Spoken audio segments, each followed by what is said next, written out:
Hello and welcome to this first Pawn Endgames video in a new series. I had a request to do a video on opposition and pawn endgames. So I'm going to do a new series featuring pawn endgames, and then I'll probably do other endgame series as well because the endgame is very important in chess. I've kind of neglected it lately doing other videos.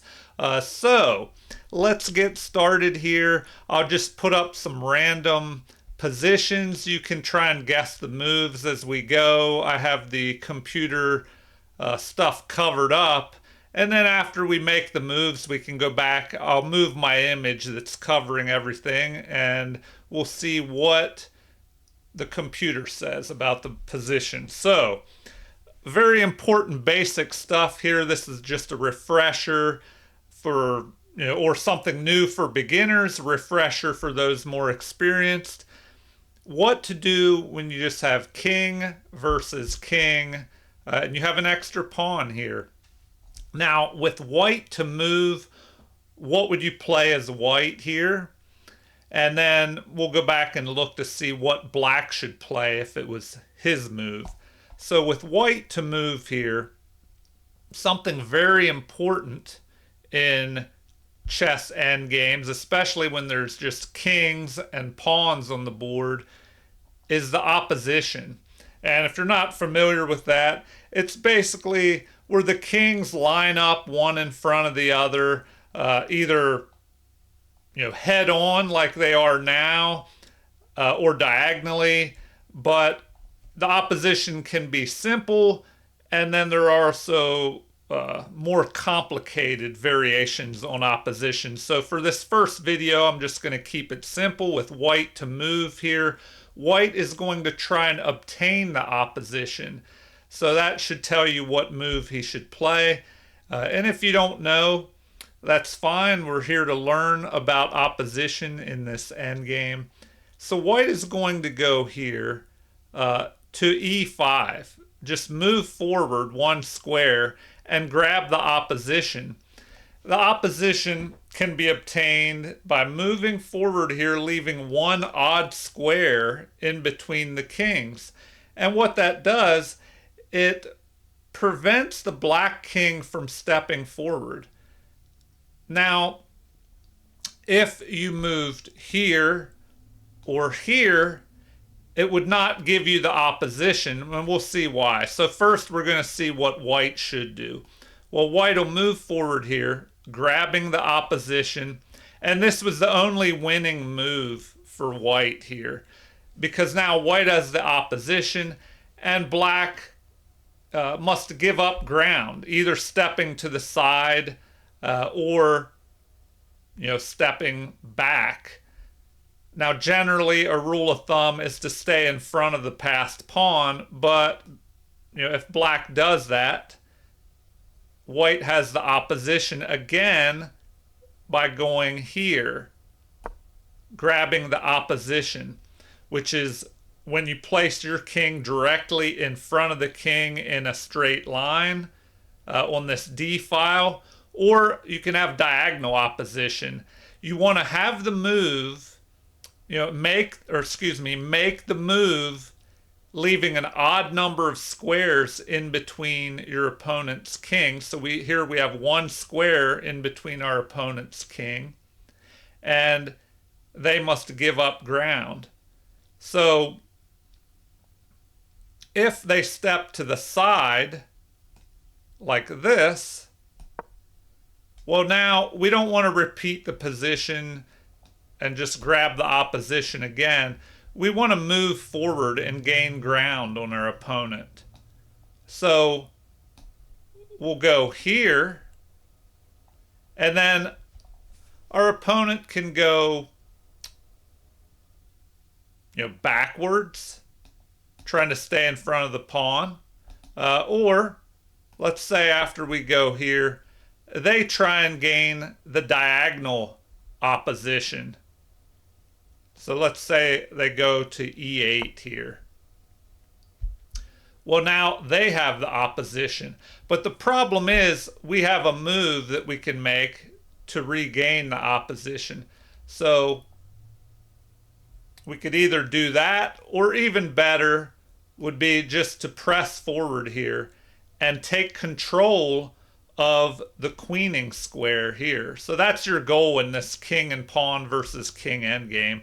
We just push forward here, after our opponent moves. So now we just move forward. There's nothing they can do. They can't even come up here, and attack the pawn anywhere. So as they move back and forth, we just start pushing our pawn up, and we'll end up promoting here. So, if they move into the center, we promote and win. All right. So now if we go back and we see what black should have done, if it's black's turn to move, let's see if I can set this position up.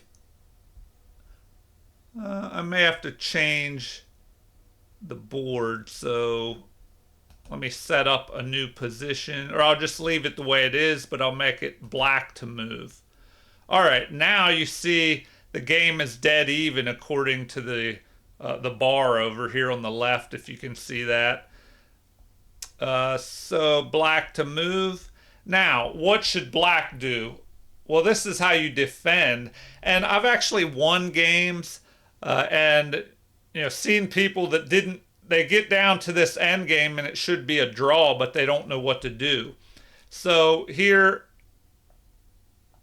you can just step forward, grabbing the opposition. And what can white do? Well, if they try and push their pawn forward, you can just get in front of the pawn, forcing the king to move over and guard that pawn. And now here, this is a little bit tricky. If you're defending, you want to drop straight back in front of the pawn, because now if white goes here or here, you have the option of grabbing the opposition again. So let's say white goes towards the center here. You just move in front, holding the opposition directly in front of the king, one square in between. And same thing, if white pushes their pawn, now you can go to d7. You can even drop back here in front of the pawn, because now if white tries to move up, you just step over in front of the king, grabbing the opposition, and there's nothing that can be done here. And this brings me to an interesting point. We see here that the pawn is pressed forward with check. And if that happens, it's going to be a draw, because the king will have to move over. And the only place to go to guard this pawn would be here. And it would just be a draw by stalemate, because now black can't go anywhere. But if that pawn, if we go back,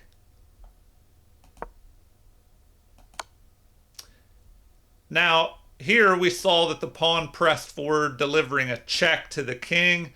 The king stepped in front of the pawn, and it's a draw. But if it were the pawn to push forward and not deliver a check, if the king was already on d8, well, then that would lead to a stalemate. So I can just show you that position real quick. So let's see, if we move the king here, and this is the difference, now white will win. With white to move, here's the difference. So if we load that up, now the pawn pushes forward, but it's not a check. So the king is squeezed out of the position. The king can't go here because the pawn is covering that, and white's king is covering that square. So the king is squeezed out to the side, and then white is able to grab control of the promotion square. And then, once black moves, we have a queen. All right, now when it comes to the basics of king and pawn versus king endgames, I also have to mention the rook pawns, because things are a little bit different when you have rook pawns involved. They tend to be a lot more drawish. So we saw how the pawn moving up the center can be blocked. Depending on who has the opposition, that determines who will win. But things are a little bit different. Let me set this up with a rook pawn. So clear the board. And let's say white has a rook pawn here. We'll put a king on. And if black's king is able to get in the corner here, let's say the king is here, and white is able to grab the opposition, it doesn't matter in this position. So with white to move, white grabs the opposition thinking, oh, I have the opposition, I'm going to be able to win this. Well, all black has to do is just go to the corner here in front of the pawn. So if white says, oh, I'm going to grab the opposition again, well, now the king can only go here and white can make no headway. So let's say he moves back, grabs the opposition, and the king gets in the corner and white decides to move their pawn. And black can just go back and forth here. Well, now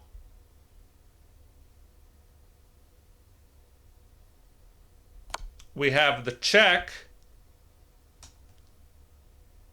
but there's no way to, no way to win here. So just remember that. Now also, we go back here, the opposite can happen, where instead of the black king being in the corner, the white king can be trapped in front of his own pawn. Even if white controls the queening square, because it's a rook pawn, he can possibly be trapped. And I'll show you how that works. So let me set that position up. All right. So let's say white is trying to move a pawn up the board, and we have the white king.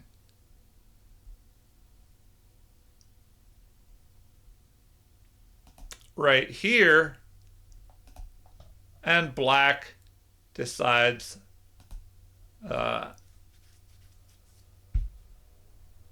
trap that white king. So once black can achieve the opposition and just trap the white king in there, there's no way to win.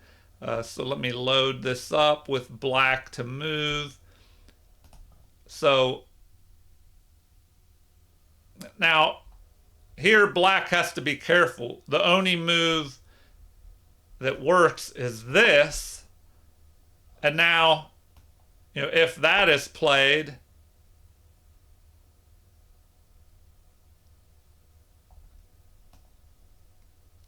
we can play this. If the king goes out here, then black will grab the opposition. If the king goes here, then we just go back and forth. So, of course, if the pawn moves forward, it's just a stalemate. If we go here, he could try this, but now the king will step in front of the pawn. If the pawn moves forward, the king will step in the corner and block it. If white moves their king back, then black can just step in front of the pawn, if the white king goes back here. All right. Now, feel free to leave comments with any requests if there are certain endgames. I'm going to start with pawn endgames first, but if there's something specific that you're wondering about, I could try and do a video on that. Um, I'll start with just king and pawn versus king, and in the future, I'll start adding more pawns and come up with some different examples. There's one other thing I want to show you as well. Let me set up a new position here. Let's say the pawn is all the way back on the starting square, and the king is back here as well. And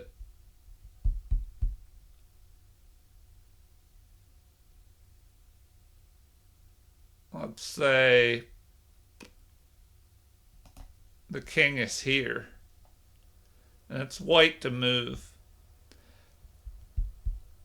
So it looks like this would just be a draw. How could you play this out? Well, generally you want the king to try and gain ground and grab the opposition. So let's say we go here. Black can just grab the opposition, and this is the only move that works, by going here. I thought I'd show you this, a few examples with the pawn further back, just to see how the position can change up. So here black has grabbed the opposition and is okay. So if we go back, now another option, let's say he goes here, we go here, same thing. All right, so let me change this up a little bit with the king further away. Let's say the king is back here. Well, now that changes things because white can bring their king forward. So the king will move up. If he tries to move over here, well, then we have king up to c3. If he tries to grab the opposition here with e6, well, then we can go here in front of the pawn. We could go up here. Multiple ways this can be handled. You could try and grab the opposition from the side, but that's not so good either. It looks like no matter what, white will end up winning here. So let's say black, well, I could try and show you this. So if they go here, we can go d4 check, king up to e6, king to c6. The king is trying to control the queening square. But we have this move. And if the king grabs the queening square, well, then we grab the opposition here. King moves to the left or right, and then we just move up and control the queening square, and the pawn will promote. So let's look at another example. So we looked at the king trying to run up in front of his pawn. And let's say we just step forward here and they grab the opposition. Well, now we could just move this pawn forward and regain the opposition. And that's something you have to remember. If there's an extra pawn move that can help you grab the opposition. So we go here. The king steps to the side. Then we can just make ground, gain ground on the opponent. If he goes here, grabbing the diagonal opposition, we could just move our pawn up again. Let's say if the king goes here, we would just grab the opposition. So just remember, the basic, most simple form of opposition is just one odd square. It's where you move and place one odd square in between you and your opponent. So one odd number of squares. So here you have just moved, white has just moved, leaving one square in between the opponent. Now, what if there's more than one square? Well, we can go back to, let me set the position up, just show you one other example of the longer form of opposition. So let's say we have a pawn, we have the kings,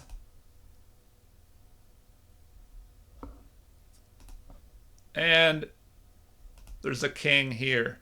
Now, if you're wondering, what should I do here? White is winning with white to move here. So white should go right here and grab the opposition, but with three odd squares in between. So you move up, leaving three odd squares in between the kings. If black moves forward, you can just press forward and you gain the opposition. So if the king drops back, you just press forward, keeping the opposition. If they step to the side, well, here you have different options. You can gain ground this way. If they drop straight back, you just gain the opposition again. If they try and confuse things by moving off to the side, well, you could just go here. And now if they start coming down the board, you have to watch out that the opponent doesn't get here and control this square and grab your pawn. So the pawn should probably be pushed forward to prevent that. Let's say the king goes back up here.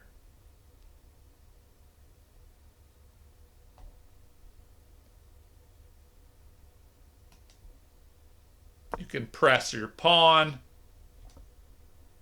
And now what? If the king tries to get in front and control the queening square, you just grab the opposition. And as they move off to the side, you control the queening square, and you'll end up promoting the pawn. If they go there, you can just push, and here you check them and they cannot get in front of the pawn. They have to, they're squeezed out to the side, and then you can promote. All right, well, I don't want to drag this video on too long. That was just a little refresher on king and pawn versus king endgames. Feel free to leave comments if, I might have missed anything or part of that you were wondering about. If there's anything you'd like to see in the future with pawn endgames. And maybe after I do some pawn endgames, I'll go into other endgames as well. And I do have older videos. You can go back and look at old playlists and old videos where I covered some of this before. So you might have to dig a little bit if you go to my channel and look at the old videos from, probably over a year ago. But there are some more endgame videos buried in there. All right, well, feel free to leave comments. As always, I enjoy hearing from viewers and subscribers. Also, like and subscribe to support the channel if you haven't already. Thank you for watching, and have a super chess day.